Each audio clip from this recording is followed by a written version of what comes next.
Olá, bom dia a todos.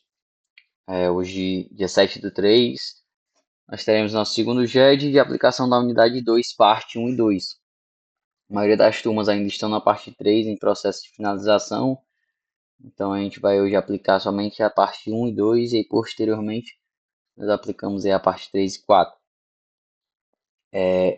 Adentrando na unidade 2, nós vamos falar sobre os direitos sociais.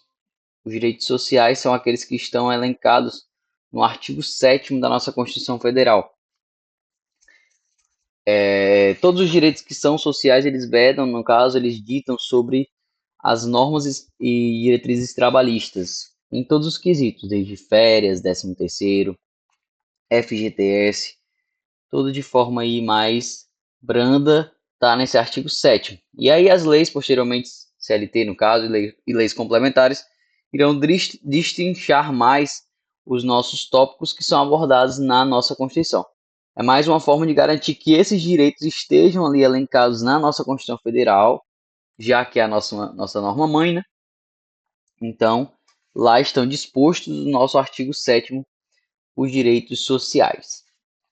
Lembrando que no nosso artigo 6º, que são uma das nossas dições das cláusulas pétreas, nós temos o direito ao trabalho, no caso, né? Lembrando que implicitamente se estende-se aos direitos sociais, pois nós também temos o princípio da vedação ao retrocesso social. E esses são direitos garantidos pela nossa Constituição Federal, a fim de garantir o mínimo social para o trabalhador. Sendo assim, um retrocesso nesses tópicos seriam quase uma violação direta às cláusulas pétreas. O primeiro deles é o direito ao trabalho. O direito ao trabalho é a garantia do emprego aí de forma a coibir que haja uma dispensa arbitrária. Normalmente, a nossa dispensa arbitrária, como é conhecida, é a sem justificativa. O empregador simplesmente dispensa o empregado sem que haja uma das justas causas presentes no artigo 482 da CLT. Lembrando, vocês ainda vão estudar lá na unidade 6 as formas de rescisões do contrato de trabalho. E aí vocês vão entender melhor o que se trata o artigo 482 da CLT. Mas por alto, vocês precisam entender que a dispensa com justa causa, ela precisa estar em uma das hipóteses do artigo 482. Ele é um rol taxativo, ou seja, o que não está disposto lá não pode ser objeto de uma justa causa. E também, adendo aí para vocês, a justa causa ela é de obrigação de comprovação por parte do empregador. Então, se eu despeço alguém com justa causa e esse alguém entra com ação judicial alegando não ter se fundado uma justa causa, a obrigação de comprovar esta é minha como empregador. Sendo assim, quando não há uma dispensa com justa causa, nos moldes do artigo 482, aí nós estamos diante de uma dispensa sem justa causa. E como forma de garantia que o empregador não simplesmente acorde no outro dia e queira despedir um empregado simplesmente por não gostar de como ter acordado, ele foi garantido aí alguns direitos dentro dessa nossa Constituição Federal para que essa dispensa arbitrária fique de forma mais cara. Ou seja, antes do empregador decidir simplesmente demitir alguém, ele vai pensar duas vezes por conta dos valores que eles terão que pagar em virtude dessa dispensa sem justificativa. Sendo assim, o nosso direito ao trabalho e garantia, basicamente, ele tenta aí deixar um pouco mais equilibrado ali a relação para que para o empregador, no caso, pese mais no bolso quando ele tome essa decisão aí de despedir o nosso empregado. Como forma, né, exemplos de garantias que estão aí para esses empregados, nós temos o FGTS, que é um depósito ali feito pelo empregador. Pessoal, isso é muito importante que vocês saibam já no início do curso. O pessoal costuma falar popularmente que o FGTS é descontado. FGTS não pode ser descontado do bolso do empregado, beleza? O FGTS é um percentual, uma alíquota de 8% do valor do seu salário aliás, perdão, da sua remuneração, que o empregador retira do próprio bolso e deposita em uma conta conjunta da Caixa Econômica ao seu CPF, beleza? Então, não FGTS não é descontado de forma nenhuma do bolso do empregado. Ele tem que ser custeado pelo seu empregador. O que é descontado é a alíquota de 11%, que aí é do INSS, que é, no caso, a nossa Seguridade Social. Sendo assim, isso, beleza, corresponde, tem que ser descontado do empregado, mas o FGTS não pode. Voltando, o FGTS é uma das garantias, né, contra essa dispensa sem justa causa. O empregador vai ter ali que depositar o FGTS todo mês, e aí quando o empregado sai, ele ainda tem que pagar um valor de 40% sobre todos esses depósitos que ele fez durante o período do contrato. Sem falar ainda de férias proporcional, 13º proporcional, de aviso prévio, tudo isso o empregador vai ter que arcar aí com essa dispensa sem justa causa. Sendo assim, ficou um pouco mais caro. A Constituição não coibiu, ela não garantiu que não houvesse essa dispensa, mas ela garantiu ali meios para que essa dispensa fique mais delicada por parte do empregador. Indenização compensatória, foi exatamente o que eu falei agora. O pessoal chama popularmente de 40% da FGTS. Às vezes o pessoal não sabe a nomenclatura correta, mas o nome correto é indenização compensatória. Ela é regida pela Lei 8.036 de 90, que é a lei da FGTS, né? Artigo 18º, nosso parágrafo 1º diz que, na hipótese de despedida pelo empregador sem justa causa, depositará este, na conta vinculada do trabalhador no FGTS, a importância igual a 40% do montante de todos os depósitos realizados em conta vinculada à vigência do contrato de trabalho, atualizados monetariamente e acrescidos de respectivos juros. Sendo assim, pessoal, lembrando que esse depósito que ele fala é durante todo o período de contrato com aquela empresa, durante aquele período.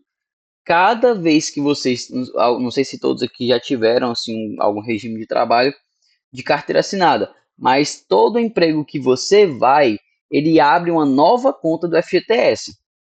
Então, durante esse início de contrato, até o fim desse mesmo contrato, é o período em que é computado de depósitos para que, se haja uma dispensa sem justa causa, os 40% seja em cima desse período. Ou seja, durante cada duração de contrato com aquela empresa específica, ele vai ser depositado o valor do FGTS, e se houver uma dispensa, vai ser 40% em cima daquele valor. Sendo assim, quando houver sem justa causa, ele tem que haver o depósito desses 40%. O FGTS é o Fundo de Garantia por Tempo de Serviço. Ele é recolhido mensalmente, a importância de 8% do salário bruto, conta vinculada à Caixa Econômica Federal e regulado pela Lei 8.036, como eu falei lá em cima, e não é descontado do trabalhador. Esse é um dos pontos principais de se atentar, que não há desconto. O empregador não vai descontar do seu salário. Vai ser 8% retirado do bolso dele. Seguro-desemprego. O seguro-desemprego também é outra garantia assegurada aí pela nossa Constituição, mas basicamente o seguro-desemprego ele não é um benefício arcado pelo empregador, ele é arcado pelo próprio e nossa previdência, né, nossa previdência social. Mas basicamente o seguro-desemprego, via de regra, ele ocorre ali para aquelas pessoas que encerram um contrato sem justa causa e não conseguem ali já de imediato se reinserir ao mercado de trabalho. Ainda fica um período ali sem conseguir um novo emprego. Então a Previdência vai lá e arca com esse valor durante um certo período. As diretrizes específicas do nosso seguro-desemprego, pessoal, não é abordado na nossa unidade. Ele é apenas mencionado e não vai ser cobrado de vocês quais as hipóteses que ele vai ter, quanto, vamos supor que Pedro trabalhou tanto tempo, de tanto tempo a tanto tempo, e ele vai ter que receber quantos meses de seguro-desemprego. Isso não vai ser abordado pela gente. No caso, nós vamos abordar mais à frente somente quem tem direito e quando ao seu seguro-desemprego. Isso é no caso que vai ser abordado pela gente. Porém, eu deixei um hiperlink, esse linkzinho preto do lado. Basta vocês clicarem nele que ele vai ali para a página do seguro-desemprego e vai ditar para vocês todas as hipóteses que existem para poder a pessoa ter direito ali ao nosso benefício previdenciário do seguro-desemprego. Aviso prévio. Acho que aqui é um dos principais pontos da unidade, porque vocês precisam saber do aviso prévio para ver um. Com toda a certeza do mundo, a Aline vai disponibilizar alguma questão de aviso prévio, principalmente sobre cálculo, para que vocês aprendam aí como efetuar o cálculo do aviso prévio e não haver erros. Então a gente vai tentar aí ser o mais brando para poder vocês compreenderem realmente do que se trata o aviso prévio. O aviso prévio, ele é um aviso que o contrato irá se encerrar, não que ele se encerrou. Esse é um dos pontos também muito importantes para ressaltar, como nós vimos lá no início, tem um artigo 482 da CLT que dita os moldes da justa causa. Lembrando que a justa causa pode sim ocorrer tranquilamente durante o período de aviso prévio, porque o seu contrato ainda não se encerrou. Ele só se encerra após o último dia do aviso prévio. Ou seja, durante todo esse período de que você está avisado que o seu contrato vai se encerrar, você está ali tendo que cumprir todas as normas e diretrizes internas da empresa, assim como as leis também, de forma a garantir que você não tenha o seu contrato rescindido antecipadamente por justa causa. A Lei 12.506, que é uma lei curtinha de 2 artigos, ela que dita como deve ser aí o cálculo do nosso aviso prévio. O aviso prévio será concedido na proporção de 30 dias aos empregados que contêm até 1 ano de serviço na mesma empresa. Lembrando, pessoal, isso é um ponto para vocês guardarem. Todos que trabalharem até 12 meses, lembrando, 12 meses não é 1 ano, até 12 meses, têm direito ao aviso prévio. A lei aqui foi muito branda de falar 1 ano, mas 1 ano aqui, no caso, ele já tem direito a 33 dias. Não é somente 30. Isso é um ponto bem a ser ressaltado. Por isso que eu sempre falo, vincular esses 30 dias até 12 meses, não a 1 ano, porque 1 ano ele já tem 33. Contém até 1 ano de serviço na mesma empresa. Parágrafo único.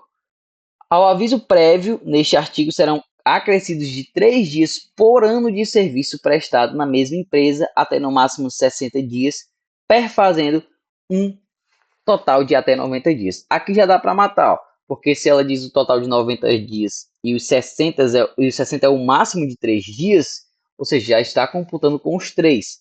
Basicamente, vocês terão que observar sempre isso. Se a pessoa tem 12 meses trabalhados, automaticamente ela já tem 30 dias. Esses 30 dias ela não perde nunca mais. Cada ano que vai completando, só vai sendo somado 3 a essa contagem. Coloquei aqui uma observação para a gente aprender a fazer o cálculo de cara. Pedro foi contratado na data de 10/1/2002, com sua CTPS assinada e todos os direitos de empregado seletista. Na data de 10/1/2008, Pedro foi comunicado que a partir daquela data estaria de aviso prévio e o mesmo seria trabalhado. Diante do caso citado, quanto tempo de aviso prévio o mesmo teria direito? Aí no caso, nós estamos falando aí de uma data fechada, beleza? Coincidiu, eu coloquei de propositalmente, as datas do dia e mês baterem exatamente a da entrada e a da saída. Entretanto, pode ocorrer de colocarem dias para vocês diferentes. Aí vamos supor, em um caso aqui, esqueci esse caso que eu estou falando. Vamos supor, ele coloca uma data diferente e aí o cálculo de vocês lá fica que ele teve 6 anos e 5 meses de empresa.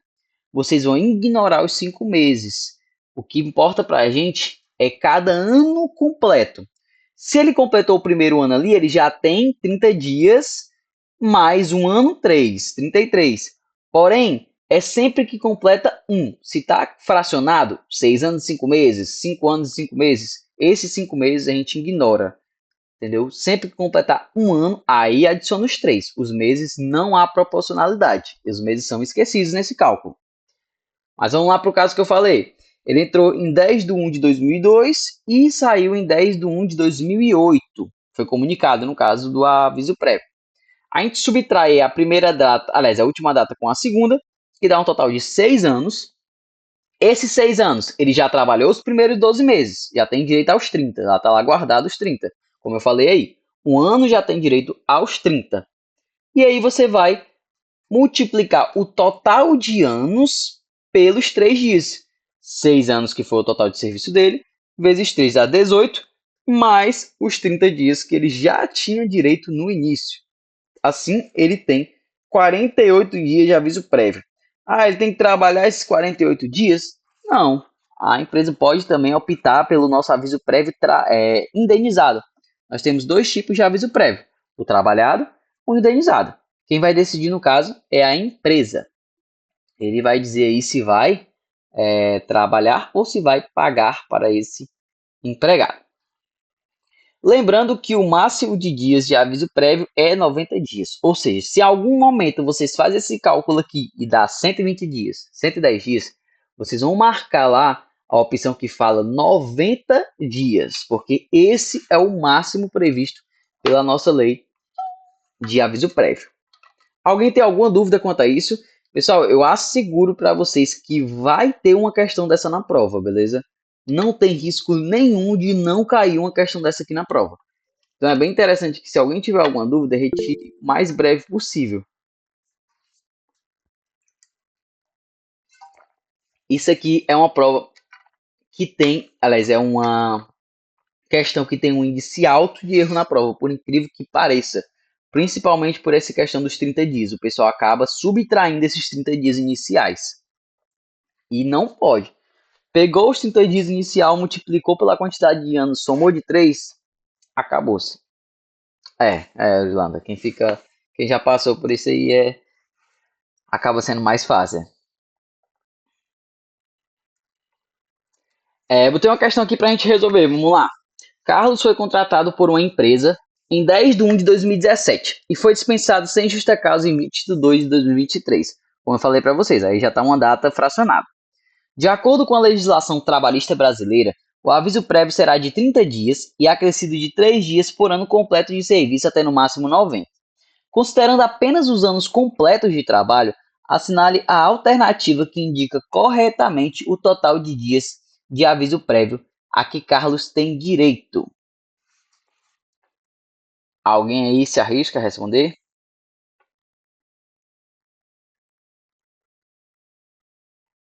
Sim, sim, com certeza. Concurso aí é sempre a melhor opção.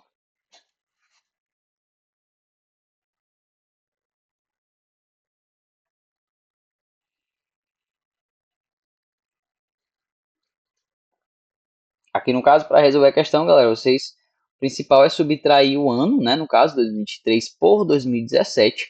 E aí o total vocês multiplicam por 3 e somam a 30.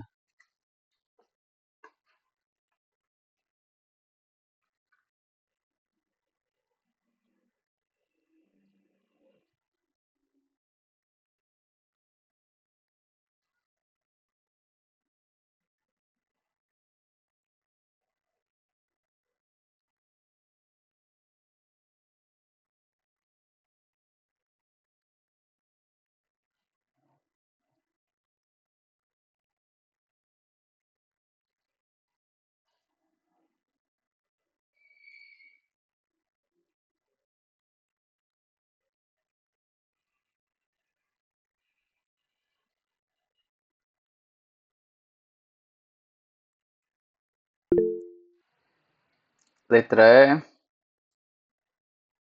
Vamos ver, alguém se arrisca mais?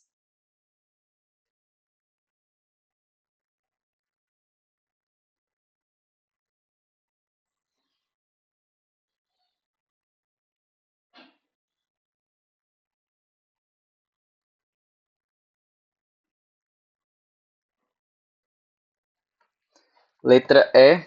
Alguém discorda aí da Jade?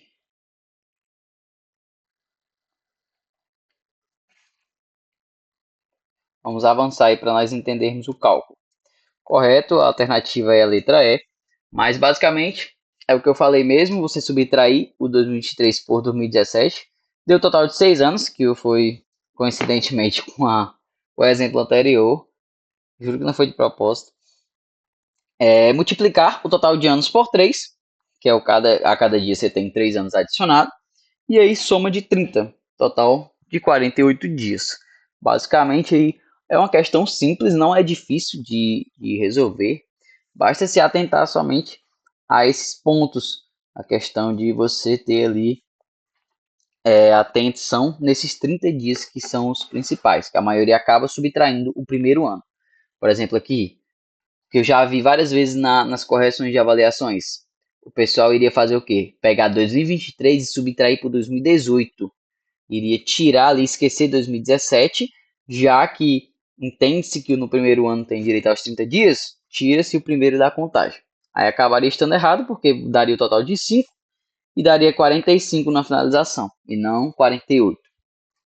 É muito importante aí lembrar dessa multiplicação. Então aqui a gente encerrou a nossa unidade 2, parte 1. Basicamente são os pontos principais aí de nós ressaltarmos. E vamos agora para a nossa unidade 2, parte 2.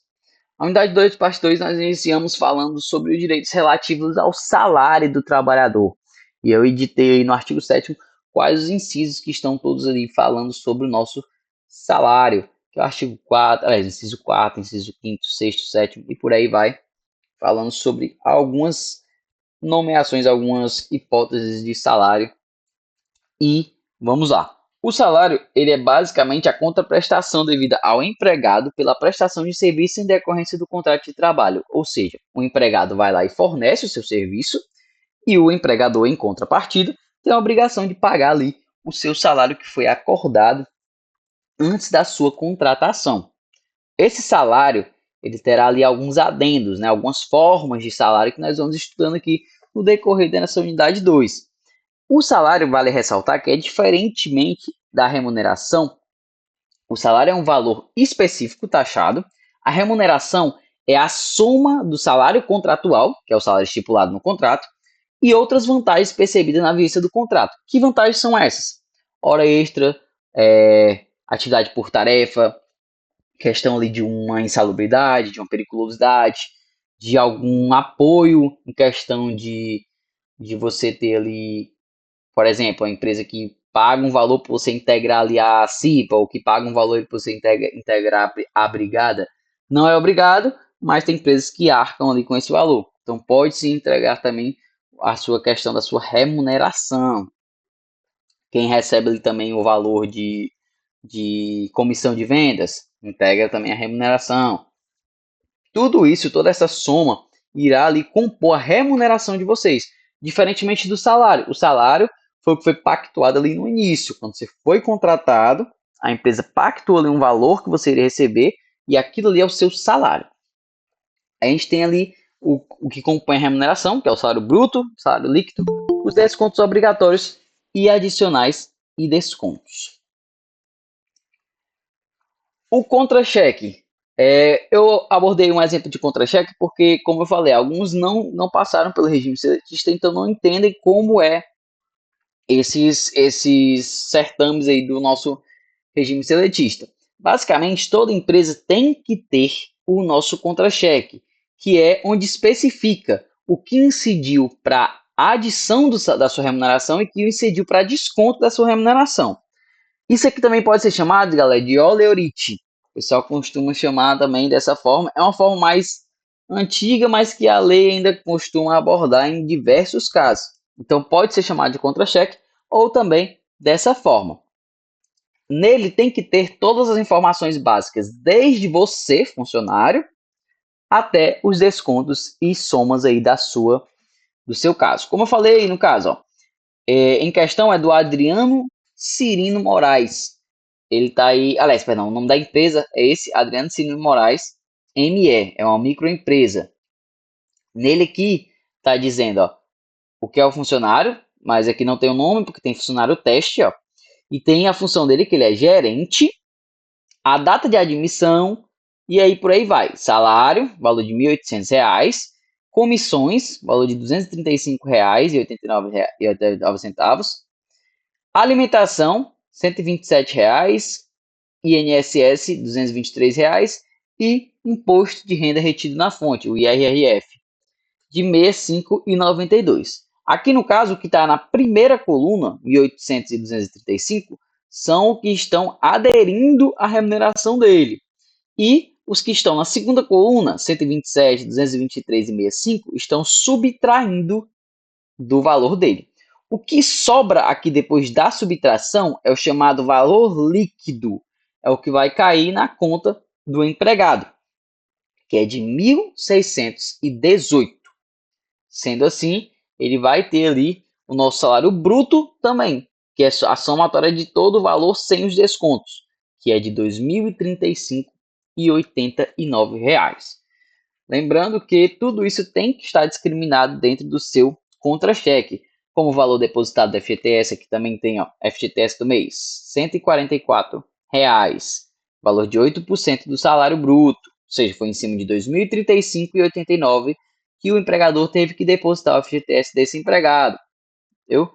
Então, no caso aqui, nós temos que observar todas essas nuances do nosso contra-cheque para nós entendermos se realmente está caindo o valor correto na conta do empregado. Salário mínimo. Agora nós adentramos nos tipos de salário. Como eu falei para vocês ali no início, nós temos alguns tipos de salário.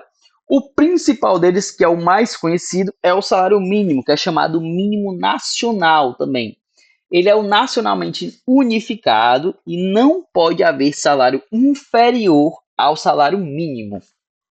Ou seja, o artigo 7º, inciso 4º, ele fala que o salário mínimo fixado em lei nacionalmente unificado, capaz de atender às suas necessidades vitais básicas e às de suas famílias, como moradia, alimentação, educação, saúde, lazer, vestuário, higiene, transporte e previdência social, com reajustes periódicos que lhe preservem o poder aquisitivo, sendo vedada sua vinculação a qualquer fim. O índice que amplia ali, que reajusta o nosso salário mínimo nacional, é o INPC, o Índice Nacional de Preços ao Consumidor. Ou seja, vai ser sempre um percentual em cima do INPC que vai ter o ajuste do salário mínimo. Esse salário mínimo, pessoal, como fala aí, ele é bem entre aspas mesmo, né, que a gente sabe que na realidade não se aplica, é com a intenção de garantir que haja ali uma subsistência mínima de moradia, alimentação, educação e por aí vai. Lembrando que o salário não pode servir como indexador, ou seja, o que é indexador? O salário mínimo ele não pode seguir de parâmetro para ajuste de preços. Vamos supor, você trabalha aqui numa empresa, né, recebe seu salário mínimo e você tem uma casa alugada. Quando você for assinar lá o contrato da sua casa, dizer que você pagaria R$ 400, aí todo ano teria o reajuste de acordo com o salário mínimo. Se o salário mínimo subisse 10%, o valor do aluguel subiria 10%. Isso é uma forma de indexar. Não pode, porque a garantia do salário mínimo é que ele age ali de forma para garantir sua subsistência. Se você tem um ajuste anexado a ele, sempre que subir algo, vai subir algo junto com ele. E aí, no caso, não tem a preservação de compra. Sendo que a gente sabe que isso já acontece, né, pessoal? É mais aí uma manobra de querer dizer que a nossa Constituição está assegurando isso. Porém, a gente sabe que os ajustes são muito mais por ano do que o ajuste do salário mínimo. Mas basicamente é o que diz a nossa Constituição. A súmula vinculante número 4 do STF é algo que refrisa a questão do salário mínimo não poder ser usado como indexador. Salvos nos casos previstos na Constituição, o salário mínimo não pode ser usado como indexador de base de cálculo de vantagens de servidor público ou de empregado, nem ser substituído por decisão judicial. Ou seja, aí assegura a questão do não indexador do salário mínimo. Salário profissional. O salário profissional é determinado de acordo com a necessidade exigida pela função desempenhada. Ali, no caso, vai ser anexado à sua função. Sendo assim, o salário profissional, como por exemplo, teve um adendo aí do nosso técnico radiologista, que estava sendo utilizado o salário mínimo de 4, aliás, o valor de 4 salários mínimos como forma de salário profissional. E aí teve uma súmula 358 do TST, que diz que o salário profissional dos técnicos de radiologista é de 2 salários mínimos e não 4. No caso aí serviu como forma de taxação para poder saber qual o valor referente ao salário profissional. Ou seja, nós abordamos o salário mínimo, que é o nacional, nacionalmente unificado, e o salário profissional, que é o salário de acordo ali com a função desempenhada, não com a categoria, pessoal, mas com a função desempenhada. A categoria é o que nós vamos ver agora, que é outro tipo de salário, que é o piso da categoria. Esse salário, esse piso da categoria, é no caso toda uma categoria em específico que vai receber aquele valor mínimo. Por exemplo, vamos usar aqui um exemplo, a categoria dos profissionais da saúde. Todos os profissionais da saúde terão ali que receber um piso de categoria. Não pode ser um salário menos que aquele ali. Vamos supor que o piso deles aqui, um exemplo, seja 2 salários mínimos. Ou seja, ninguém ali da categoria da saúde poderá receber menos que um salário mínimo, aliás, 2 salários mínimos, que é o piso legal, assim no exemplo que eu citei.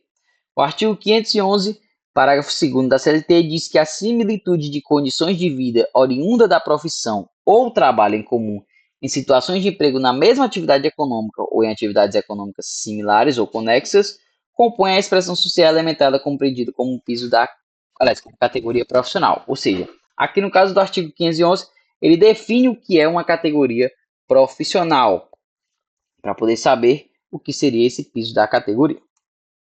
Salário estadual. O salário estadual é também outra forma de salário mínimo. Essa opção, no caso, tem que ser regida pelo nosso estado. Por cada estado, ele tem a possibilidade de, por meio de uma lei, inserir um mínimo estadual. E aí, quando, pessoal, nós temos um mínimo estadual, ou um piso de categoria, ou um salário profissional, tudo irá se sobrepor ao salário mínimo. Por quê? O salário mínimo, ele é o mínimo do mínimo do mínimo, que é nacionalmente. Ou seja, não tem outro tipo de salário, aplica-se o mínimo. Se tem outro, aplica-se o outro. Ou seja, sempre que tiver um piso da categoria, tudo vai incidir sobre o piso da categoria. Sempre que tiver um salário estadual, salário estadual. Lembra que a gente estudou lá princípio da norma mais benéfica. Ou seja, tudo que for ali uma norma, precisa da norma mais favorável, perdão. Tudo que for uma norma mais favorável vai ser aplicado ao empregado. Ou seja, o Luke. Perdão, a minha mãe falando aqui do meu cachorro, eu falei foi do meu cachorro. A Lei Complementar número 103 de 2000, ela vai dizer ali no nosso artigo 1º que os estados e distritos federais ficam autorizados a instituir, mediante lei de iniciativa do Poder Executivo, o piso salarial de que trata o inciso 5º do artigo 7º da Constituição Federal. Para os empregados que não têm piso salarial definido em lei federal, convenção ou acordo coletivo de trabalho. Sendo assim, a gente tem apenas 4 estados no momento que estão com o salário estadual, que é São Paulo, Paraná, Santa Catarina e Rio Grande do Sul, salvo me engano. São 4 estados, não vou lembrar de cabeça. Um também tem o 5º salário mínimo estadual, mas ele está desatualizado desde 2019. Então ainda não está sendo aplicado. Basicamente, esses 4 estados são os que têm salário mínimo estadual, mas todo estado pode criar, se não há vedação nenhuma, é direito no regime estadual, mas nem todos têm. O artigo 78 da CLT diz que quando o salário mínimo mensal do empregado, a comissão ou que tenha direito à porcentagem for integrado por parte fixa ou parte variável, ser-lhe-á sempre garantido o valor mínimo, vedado qualquer desconto em mês subsequente a título de compensação. O que é isso aqui? Também é um ponto bem importante, por isso que eu botei aí um ponto de atenção. O nosso salário mínimo, ele é o mínimo unificado. Beleza, salário mínimo legal. Mas vamos supor aqui que na cidade de São Paulo, que é o que tem um mínimo estadual, tem um empregado aqui que ele trabalha em um setor que ele vende ali, tem uma remuneração variável, de acordo com a venda dele. Num mês específico, ele vendeu R$700. E aí vamos supor que eu não sei de cabeça o valor mínimo de São Paulo, mas eu acho que é 1.700 e alguma coisa. Vamos supor que ele vendeu R$700. Ele vai poder receber só R$700? Não, porque não é o mínimo. O mínimo é 1.700. Então o empregador vai ter que tirar do bolso dele os R$1.000 e complementar o salário desse empregado. Por quê? Porque o empregador é quem assume o risco da prestação de serviço. Ele que contrata o empregado e ele que tem que arcar com os direitos do empregado. Sendo assim, ele vai ter que tirar do próprio bolso e complementar essa remuneração variável. Ah, Vitor, então esse mês aqui ele vendeu 700 e ele completou com os R$ 1.000. Mês que vem ele vendeu 5.000. Ele pode descontar os 1.000 que ele havia depositado no mês anterior? Não, ele não pode.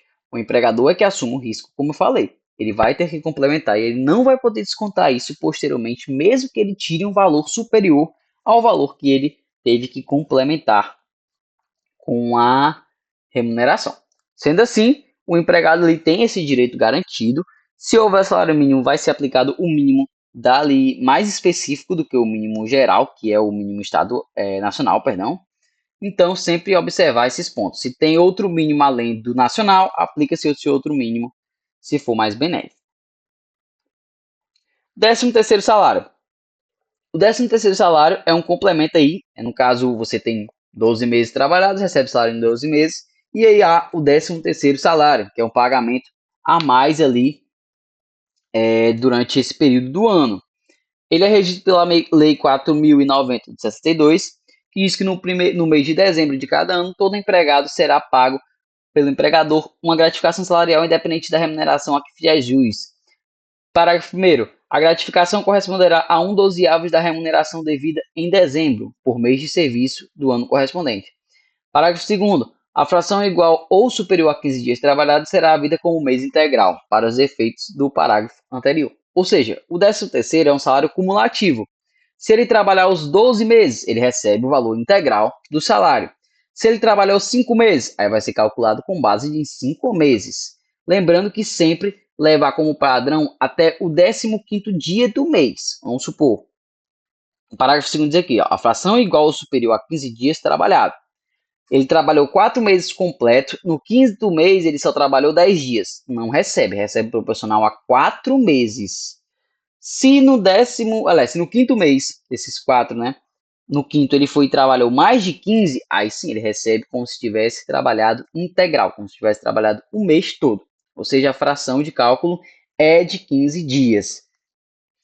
Esse valor ele poderá ser pago parcelado.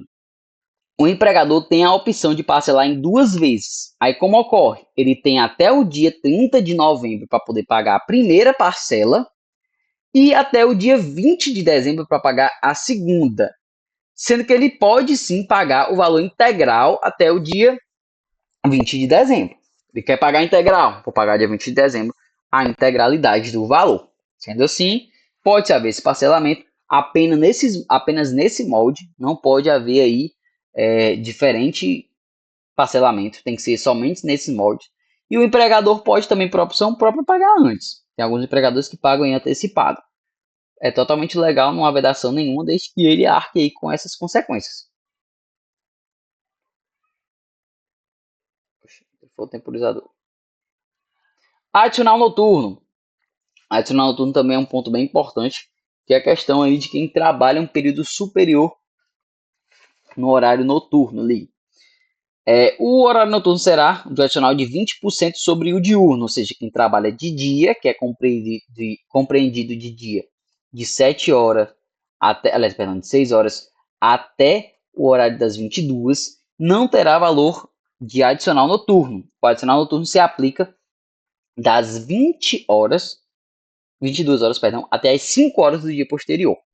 E será um percentual de 20% sobre o valor do diurno. Também tem um adendo na questão do tempo. A hora é computada com um período inferior, de 52 minutos e 30 segundos. Ou seja, a cada 52 minutos e 30 segundos, você tem computada uma hora no horário noturno, que vai de 22 horas até as 5. Sendo assim, você aí com um cálculo de 7 horas vezes 60, você tem 420 minutos, tirando aí o seu horário de descanso, né? Esses 420 minutos dividido por 52,5 complementam-se às 8 horas. Por incrível que pareça, aí é um cálculo meio estranho, mas faz sentido. Acaba compreendendo aí as horas normais quando trabalhado 52 minutos e 30 segundos.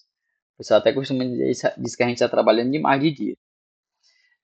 A Lei 5.889 de 73 é a lei que fala sobre o empregado rural. O empregado rural tem um adicional noturno diferente do empregado urbano. 2 pontos importantes. O percentual do empregado rural é maior e o valor Aliás, o tempo de trabalho dele é completo. O empregado urbano vai ser de 52 minutos e 30 segundos, equivalente a 1 hora. O empregado rural é normal, 60 minutos, não tem essa redução de tempo. Já tem um adendo na diferença da hora. O empregado rural, ele tem 2 tipos de horário de adicional noturno. Na pecuária, que é quem cuida do gado ali, é de 20 horas até as 4 da manhã. E na lavoura, que é quem tem plantação, é das 21 até as 5. Ou seja, são horários diferentes. Sendo assim, tem que se atentar a isso no âmbito rural, porque já aconteceu de cair questões que a Aline perguntava qual o adicional noturno no âmbito rural. E aí o pessoal marcava a regra geral do urbano, que é o que está acima, e aí dava problema, errava a questão. Ou seja, como aí no exemplo do slide que eu estou falando, tudo que está fora desse quadrinho branco com amarelo é do empregado urbano, empregado convencional. Tudo que está dentro do quadrinho é do empregado rural. Sempre se atentar. Diferença. Empregado urbano recebe 20% do valor do adicional noturno sobre o diurno. O empregado rural é 25%. E os horários também diferentes. Empregado urbano 22 às 5, compreende como adicional noturno. E o horário ali do empregado rural depende da pecuária ou da lavoura. Na pecuária das 20 às 4, na lavoura das 21 às 5. Proteção salarial. Não há tipificação de retenção dolosa. Anteriormente, a nossa retenção do salário era tratada como uma retenção dolosa.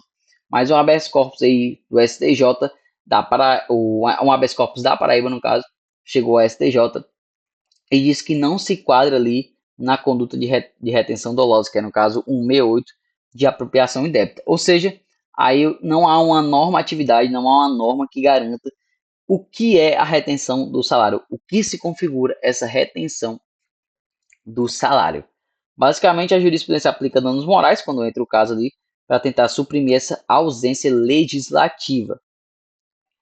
Intangibilidade salarial. Artigo 462 da CLT diz que o salário é intangível, ou seja, ele não pode ali haver descontos que o empregador não tenha ciência. Por isso que a gente se remete agora ao que eu falei lá no início, questão do contra-cheque, do oleorite. O empregador precisa ali ter a garantia de que o que ele está descontando. Sendo assim, há-se ali o contra-cheque para o empregador entender o que foi descontado do salário dele, o que foi adicionado ao salário dele. Tudo que houver ali de maneira expressa não pode ser utilizado. O empregador não pode, galera, botar um oleorite ali, um contra-cheque para o seu empregado, dizendo assim, adicionais, tanto, descontos, tanto.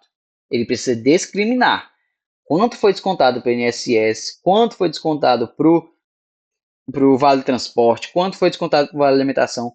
Tudo isso tem que estar perfeitamente discriminado ali no contra-cheque. Não pode ser um contra-cheque de número massivo. Só joga lá um valor de desconto, um valor de adição e tá tudo bem. Não pode ser dessa forma. A súmula 4342 do TST reitera o fato da intangibilidade salarial. Participação nos lucros ou resultado desvinculado da remuneração e excepcionalmente participação na gestão da empresa, conforme definido por lei. Basicamente aqui são as empresas têm a possibilidade de dividir uma parte do seu lucro. No caso, isso não é garantido, a empresa não tem a obrigação de fazer essa participação nos lucros, mas há empresas outras que fazem ali esse compartilhamento. Ultrapassou ali o percentual de lucro, eles pegam esse valor e distribuem para as empresas. Isso precisa ser regulado por uma convenção. O empregador precisa ali chamar o sindicato e ser negociado ali por parte dos empregados para poder eles terem ciência e também assinarem concordando com essa convenção. Quando ocorre, pessoal, aí sim se torna obrigatório. O empregador assinou a convenção dizendo que vai compartilhar o percentual do lucro quando ultrapassar uma quantidade específica na convenção, ele tem a obrigação, sim, aí de pagar depois de estipulada a convenção. Antes disso, não. Se ele quiser passar a vida toda sem compartilhar os lucros, ele tem por direito, porque as obrigações, os riscos é adquiridos ali por ele. Se a empresa passa por um prejuízo, ele não vai repassar para os funcionários. E aí, consequentemente, ele também não tem a obrigação de repassar o que é lucro. Salário família. O salário família aí é uma das adições ali da nossa previdência social, que é uma forma de garantir que quem tem filhos menores de 14 anos e recebem um salário de até R$ 1.980,38, no caso isso é aplicado nesse ano, 2026, vai receber um adicional de R$ 67,54 por cada filho, beleza? Se ele tem, por exemplo, 10 filhos menores de 14 anos e não recebe uma remuneração de R$ 1.980,38, ele vai ali ter um valor aderido de 67,54 por cada filho. Então, são 10 vezes 67,54 adicionado ali ao salário dele. Deve haver prova de filiação, meu Deus, e ser feita em juízo na data do ajuizamento do pedido. Ou seja, quando fosse ajuizar ali o pedido de salário família, você precisa comprovar a filiação, assim como para a empresa também, para você ter esse adicional família, você precisa ali estar com a comprovação dos seus filhos, das suas filiações ali, seu registro de cartório. Adicional de hora extras. Hora extra, ela tem um percentual de 50% sobre a hora normal. Ou seja, se você recebe ali R$ 10 na hora normal, você vai receber 15 quando trabalhar uma hora extra. A hora extra é tudo ali que é feito acima do seu percentual diário. Cada pessoa tem que trabalhar ali no limite de 8 horas diárias, se fosse computado os 44 semanais. Quando ocorrer esse excedente, vamos supor, trabalhou 10 horas, que é o limite, você só pode trabalhar 2 horas extras por dia. Aí, no caso, você tem que perceber um percentual de 50% sobre a hora normal. Supor, a pessoa recebe 10 horas por dia, né? Aliás, R$ 10 por hora. Num dia, ela recebe R$ 80 por trabalhar 8 horas. Ah, vamos supor que eu trabalhei 10. Aí vai ser 80, né? Que é o das 8 horas. Mais os 50% em cima de cada 10 novo. Ele trabalhou mais duas, ele receberia R$ 20. Ele não vai receber 20, ele vai receber 30. Por quê? Porque é o percentual. 30 não, perdão, 50. Porque é o percentual ali que ele vai receber diante aquela porcentagem. Vamos supor, ele recebe 10. Não, eu falei errado, perdão. Ele recebe R$ 10 por hora.